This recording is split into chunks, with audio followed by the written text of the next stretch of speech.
Assalamu alaikum wa rahmatullahi wa barakatuhu. Naam, ndugu zangu, leo na jambo la ghafla sana ambalo nataka nilieleze kwa ufasaha au kwa uchache kabisa. Kuna huyu ndugu yetu, yeye ni mwanamuziki, anaitwa Harmonize. Katika mambo ambayo aliyoyaongea, hii ni kufuru tosha kabisa. Yani amemkufuru Mwenyezi Mungu Subhanahu wa Ta'ala.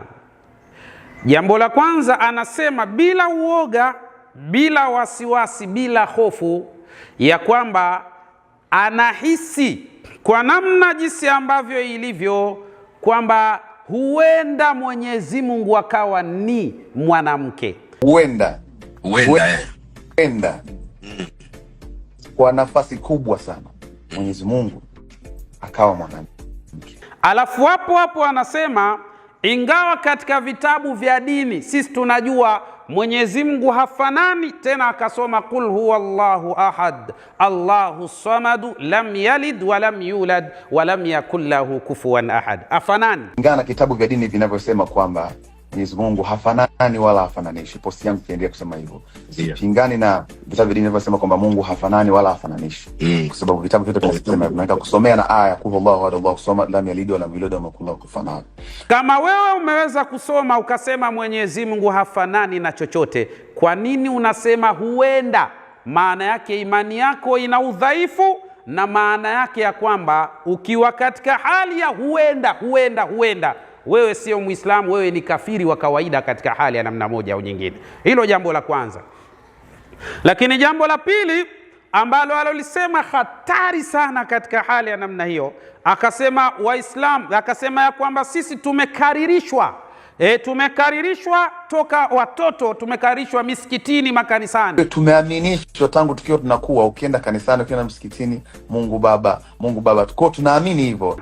Kwanza sisi tukua tumwambie katika Uislamu au katika dini tukufu ya Kiislamu na misikitini, hakuna Muislamu hata mmoja alokaririshwa Mungu anaitwa Mungu Baba. Hakuna Muislamu hata mmoja alokaririshwa katika hali za namna hiyo.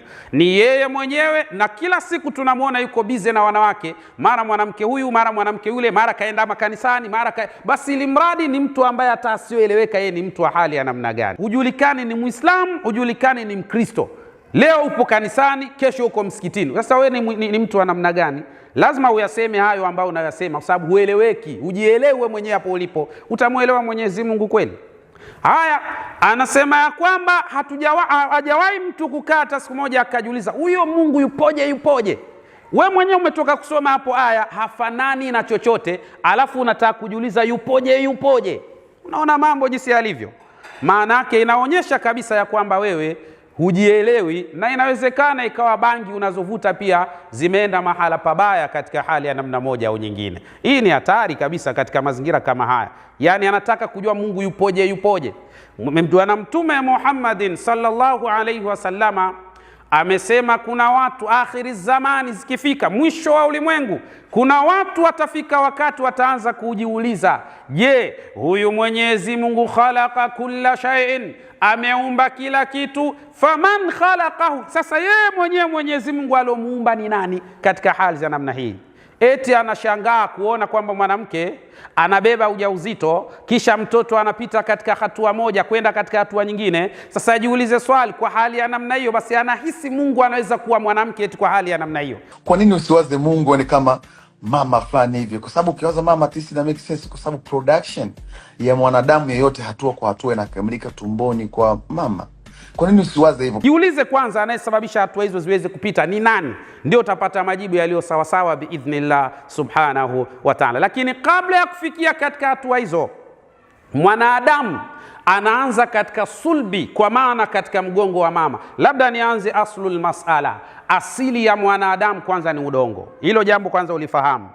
Mwanadamu ameumbwa, Mwenyezi Mungu Subhanahu wa Ta'ala amemuumba huyu mwanadamu, kwa maana limetengenezwa frame la mwanadamu likakaa kwa muda mrefu sana. Ndio maana Mwenyezi Mungu anasema hal ata ala al-insani hinun min ad-dahr lam yakun shay'an madhkura. kabla ya wewe kuhisi labda Mungu anaweza kuwa mwanamke, jiulize kwanza, kabla ya huyo mwanamke aliyopatikana hapa duniani, nani aliyomleta katika hali ya namna moja au nyingine? Jiulize kwanza hapo tu, katika hali tuuliza akili. Acha kwanza kuvuta bangi, ili akili ikae sawa sawa, unaweza ukajifahamu kwa uzuri. Kabla ya kuanza kufikiria kwa nini asiwe mwanamke, anza kwanza kwa sababu tunapita hatua katika tumbo la mwanamke, anza kwanza kujiuliza, huyo mtu wa kwanza ambaye hakupita katika tumbo la mwanamke, nani aliyomfanya kuwa yupo katika hali ya namna moja au nyingine? Utapata majibu yaliyo sahihi kama utaacha kuvuta bangi biidhnillah subhanahu wa ta'ala. Haya, huyu mwanadamu akakaa takriban miaka mingi, ndio Mwenyezi Mungu anasema hal ata ala al-insani hinun min ad-dahr lam yakun shay'an madhkura. Mwenyezi Mungu anasema mwanadamu amepitiwa na miaka mingi katika dahar, hakuwa ni kitu chochote. Allah subhanahu wa ta'ala kisha akampulizia roho Nabiyullahi Adam alayhi salatu wasalam, roho ile fastadarat ruhuhu, roho ikazunguka katika sehemu ya ubongo wake takriban katika muda unaokadiriwa miaka 200 katika hali za namna hiyo. Roho ikashuka chini kidogo mpaka ikaenea katika mwili mzima. Sio ni historia ndefu kidogo katika hali za namna hiyo. Anapatikana Nabii Adam.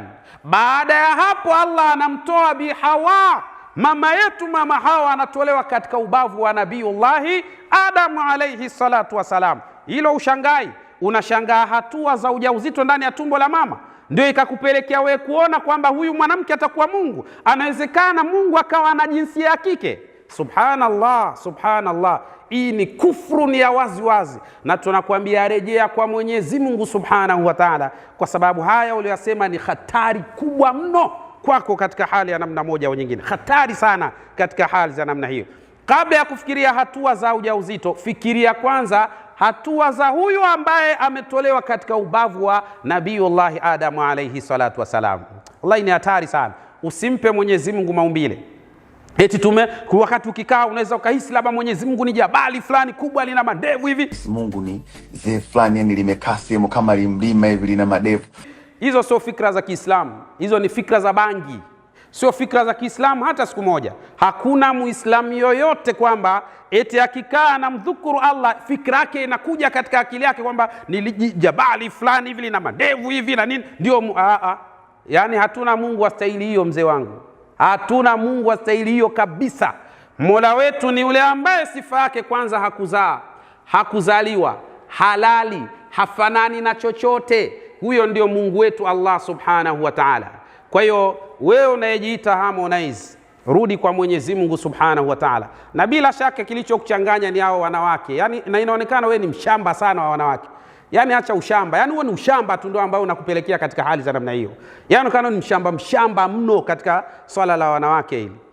Punguza ushamba ndugu yangu. Wanawake wapo tu. Hao wanawake wapo tu wa kila namna. Sasa hao ndio walokufanya wewe ukachanganyikiwa. Sasa rejea kwa Mwenyezi Mungu subhanahu wa ta'ala. Rudi kwa Allah subhanahu wa ta'ala, achana na fikra hizo. Hizo fikra ni hatari mno kwako wewe. Hatari mno. Mwenyezi Mungu ashindi kukugeuza mara moja ukawa mtu wa maajabu katika dunia hii. Tunaomba Mungu akunusuru na akulinde katika hali za namna hiyo na akuzindue katika akili yako na fikra zako. Mwenyewe anasema kabisa inawezekana, yani katika yale unayoongea mtu kaonekana mwenda wazimu. Ukifikiria more than that, unaonekana kichaa. Unaonekana akili zako ziko sawa. Sasa wewe unaona uko sawa? Huo ni wewe kweli, ni mwenda wazimu kweli kabisa, dhahiri kabisa shahiri katika hali za namna hiyo. Na mwisho kabisa mimi nimsifu sana na nimpe big up sana ndugu yangu huyu Mwijaku. Wallahi amefanya kazi kubwa sana. Kafanya kazi kubwa sana. Mara nyingi nimekuwa nikimuona akiona jambo ambalo sio, huwa analisemea. Na hivi ndivyo ambapo inavyotakiwa. Muislamu anakuwa hivyo. Nenda mbele, rudi nyuma pia. Sio unakwenda tunapogoma ovyo tu, hapana. Inafikia wakati kuna jambo fulani ukifika, hebu ogopa basi katika hali za namna moja au nyingine. Inshallah Mwenyezi Mungu atujalie kila la kheri. Rudi kwa Mola wako. Wewe Harmonize umekosea sana. Rudi kwa Mwenyezi Mungu subhanahu wa ta'ala, tengua kauli zako biidhnillah subhanahu wa ta'ala. Mola wetu ni msikivu, Allah anasamih madhambi yote. Assalamu alaikum wa rahmatullahi wa barakatuh.